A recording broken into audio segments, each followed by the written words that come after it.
This is an e-learning case study for the development of requirements document for an e-learning product. The situation: a member-based organization who is an expert resource for supporting faculty of university and students by programs and community fostering diversity and integration has a quote for an e-learning program it intends to develop. The quote seems high to the client, and they ask me to verify the accuracy of the quote. Upon further investigation, it becomes clear that there is no requirements document and that the developer has no detailed information on which to create the quote. I recommended to the client to first set clear requirements before going to multiple developers to obtain quotes. This case study covers the step-by-step process through discovery to documentation of an RFP document. Objectives: clarify the requirements for the e-learning product of this client. Create an RFP document for an e-learning product. Provide a survey for user research. Outline development options and a developer shortlist. My role was to interview team members and review existing material. They already have free online programs in place, and we wanted to make sure that whatever was going to be created would sit well with the existing free material.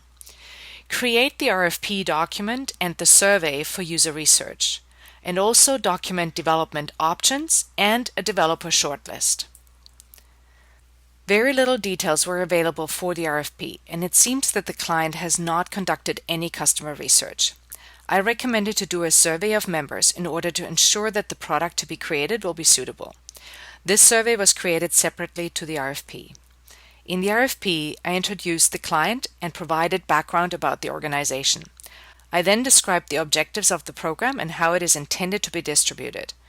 Further, I outlined some details about the content, which is presently being developed by a subject matter expert. I developed a number of personas relevant for the program to clarify who will be the user of the program. Usage of the program is unclear at this stage. However, we identified the needs of the client to handle a large number of users. I then outlined the requirements with regards to branding, reporting, LMS, before outlining the expectations with regards to licensed use of the program.